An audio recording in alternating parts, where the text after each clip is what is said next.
मुंह में डालते ही घुल जाने वाली ये बिस्किट रेसिपी। बस अगर आपके पास 10 मिनट का समय है तो आप बनाकर तैयार कर सकते हैं। एक तरफ चाय चढ़ा दो और दूसरी तरफ ये बिस्किट बनकर तैयार हो जाएगा। और सबसे अच्छी बात, घर में मौजूद सिर्फ 2 से 3 चीजों से आप ये बेकरी स्टाइल बिस्किट को बना सकते हैं। इसे बनाने के लिए हमें किसी ओवन की भी जरूरत नहीं पड़ेगी। गैस वाले ओवन में भी आप बहुत आसानी से ये टेस्टी बिस्किट बना सकते हैं और मार्केट से कुछ खरीद कर लाने की जरूरत भी नहीं पड़ेगी। एक बार ये बिस्किट बनाना सीख गए तो यकीन मानिए, बाहर से खरीद कर खाने का मन ही नहीं करेगा। नमस्ते दोस्तों, मेरा नाम है सुष्मिता और मेरे चैनल में आप सभी का स्वागत है। तो चलिए आज की रेसिपी को शुरू करते हैं। सबसे पहले देखिए, मैंने यहाँ एक बड़ा मिक्सिंग बाउल लिया है। आज मैं यहाँ चाय के कप से सारे इंग्रेडिएंट्स को नापूंगी। आपको भी किसी एक बर्तन को फिक्स कर लेना है जिससे कि आप सारे इंग्रेडिएंट्स को नाप सके।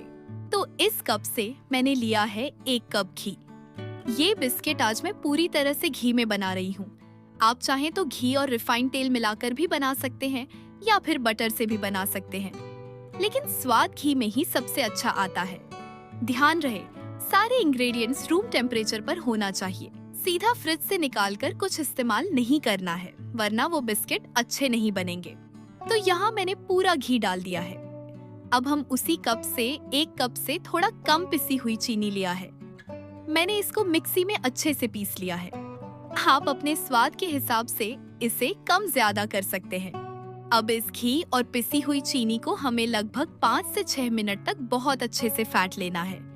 जितने अच्छे से आप इस बैटर को फेंटेंगे, बिस्किट उतने ही कुरकुरा बनेंगे।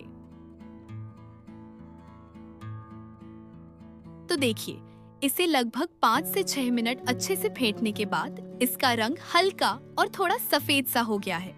अब देखिए, मैंने यहाँ पर एक छन्नी लिया है। इसमें डालेंगे मैदा। मैं ये बिस्किट मैदे से ही बना रही हूँ। उसी कप से मैंने करीब 2 कप मैदा लिया है और साथ ही हाफ कप से थोड़ा कम सूजी लिया है। अगर चम्मच से नापा जाए तो करीब 3 बड़ा चम्मच जितना है। अब इसमें डाल रही हूँ थोड़ा सा नमक, 1 छोटा चम्मच बेकिंग पाउडर और साथ ही डाल रही हूँ 4 छोटा चम्मच मिल्क पाउडर। ये डालने से बिस्किट का स्वाद बहुत अच्छा आता है, पर ज्यादा मिल्क पाउडर डालने की जरूरत नहीं है। अब हम इन सारी सूखी सामग्रियों को अच्छे से छान लेंगे। अब हमें इसका एक डो बनाकर तैयार करना है।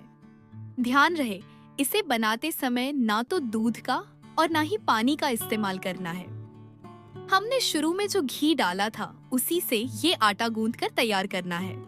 अगर हम इसमें दूध या पानी डालेंगे तो बिस्किट बहुत हार्ड बन जाएंगे, कुरकुरा नहीं बनेंगे। तो देखिए, मैं धीरे धीरे आटे को मिक्स करते हुए एक मुलायम डो तैयार कर रही हूँ।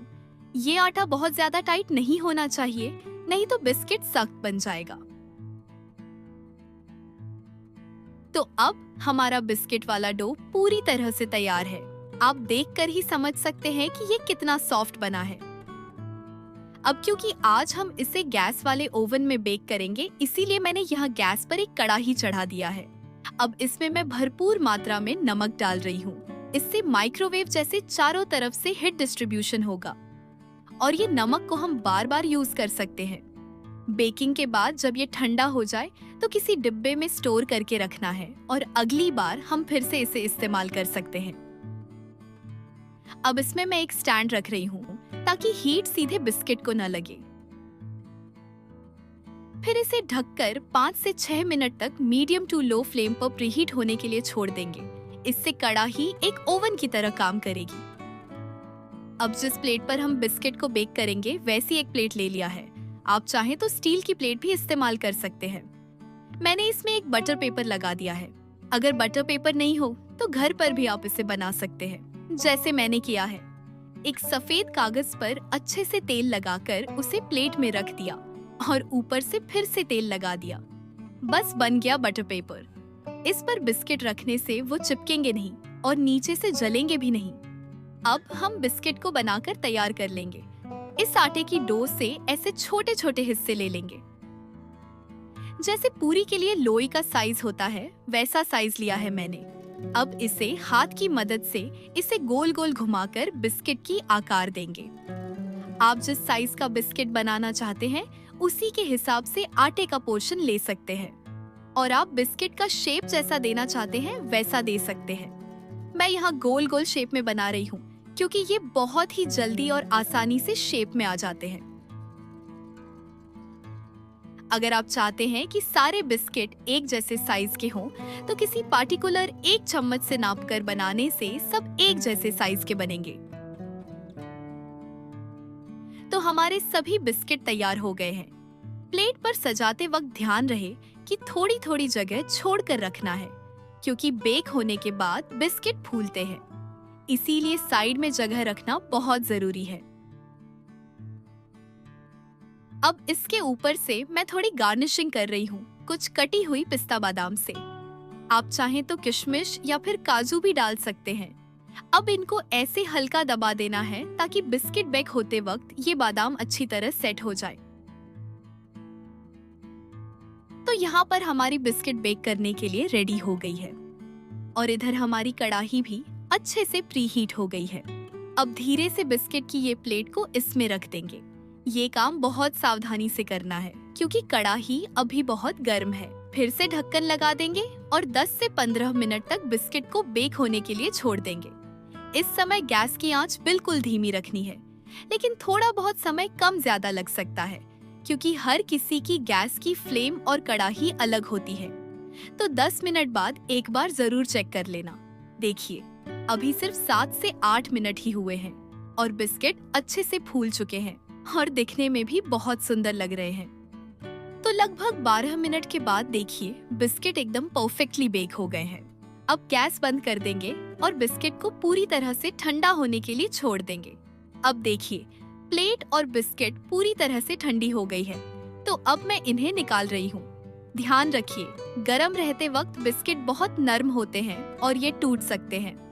जैसे जैसे ठंडा होगा बिस्किट सख्त होते जाएंगे। और क्योंकि हमने बटर पेपर का इस्तेमाल किया है, इसीलिए देखिए बिस्किट बहुत आसानी से निकल रहे हैं। तो तैयार है एकदम बेकरी स्टाइल के कुरकुरे और मुंह में जाते ही घुल जाने वाली बिस्किट। ये देखने में इतने सुंदर कि देखते ही खाने का मन हो जाएगा और घर का बना चीजें हमेशा सबसे अच्छा होता है। तो जरूर इस रेसिपी को एक बार ट्राई करके देखिएगा। एक बार बना लिया तो बाहर से लाने का मन ही नहीं करेगा और इतना आसान है कि जब मन करे तब बना सकते हैं। अगर ये रेसिपी अच्छी लगी हो तो जरूर मुझे कमेंट करके बताना। रेसिपी पसंद आए तो एक लाइक जरूर करना और अगर आप मेरे चैनल पर नए हो तो जरूर चैनल को सब्सक्राइब कर लेना।